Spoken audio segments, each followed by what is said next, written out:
Welcome back to From Fear to Fun, the podcast where we explore how to transform medical encounters with children from moments of fear into opportunities for fun, with connection, confidence, and cooperation. I'm so glad that you are here. In today's episode, we dive deeper into the difference between the child and their parents in relation to the consultation. Last time, we saw that everybody comes with different thoughts to the encounter. This time we see that as a consequence, everybody perceives the consultation differently. The doctor, the parent, and most important, the child. These three inner storylines rarely align, and that disconnect shapes the entire encounter. Looking from the outside, every consultation contains predictable moments. Preparing for the appointment, arriving at the clinic, waiting, uncertainty about the problem, explanation, agreement on a plan, and departure. But each participant experiences these moments through their own emotional lens. Their thoughts remain unspoken, yet they form the background noise that influences every word, gesture, and action. So let's listen in. We start by listening into the parent's inner story. For the parent, the consultation is a journey of rising tension. Before the appointment, questions may arise like, do I have everything? Are we late? Where do I park? Will my child behave? During the consultation, questions come like, are you listening? Why do I have to repeat the story? What are all these questions? Please, let my child cooperate. I don't understand these medical terms. And after the consultation, I hope this treatment works. Or what did the doctor say? How am I supposed to know what he means? The parent's stress rises and falls, but rarely settles. They juggle logistics, emotions, and responsibility, all while trying to decode medical language. The second very important voice in the room is the child's story. So let's listen in what they think by themselves. The child's experience is entirely different and far more emotional. Before the appointment, the child might think, Mummy is nervous, it must be bad. Or, the waiting room is okay. Until the doctor calls me and I don't want to leave here. And last time, these doctors lied to me. They gave me a needle and I haven't asked for it.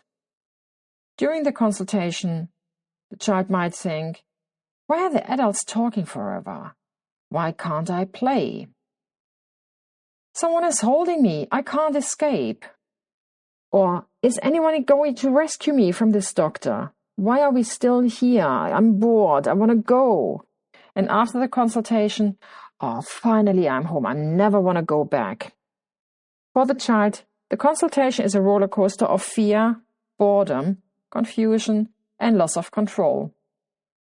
Last not least, let's listen in what the doctor thinks throughout the consultation. The doctor is juggling time pressure, clinical reasoning, and emotional labor. Before the appointment, they might think, 15 patients in 3 hours. I'm already exhausted. Or, please don't let them be late. Or, I need just to get through this morning. During the consultation, the doctor might think, she's just talking before she sits down. Why is there so little information?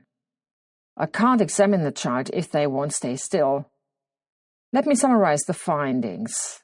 Now I need to explain the background. Can the child be quiet for a moment? And after the consultation, next patient please. The doctor's stress is shaped by time, responsibility, and the pressure to deliver clarity quickly. When we overlay these three inner storylines, something becomes obvious. They're completely out of sync. The parent's stress rises when the doctor is focused on efficiency. The child fears peak when the adults are deep in conversation. The doctor's frustration grows when the child resists examination.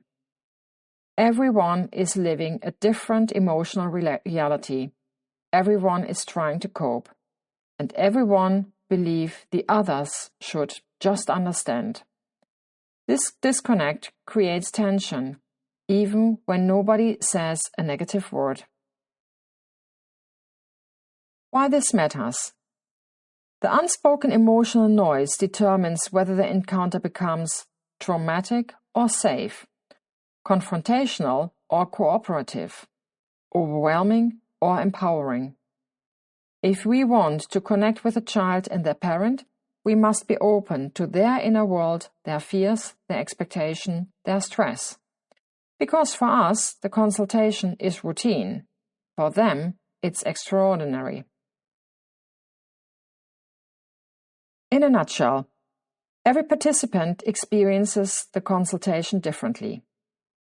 The inner storyline of doctor, parent, and child rarely align. These disconnects create tension that shapes the entire encounter. Ignoring these perceptions leads to ineffective communication.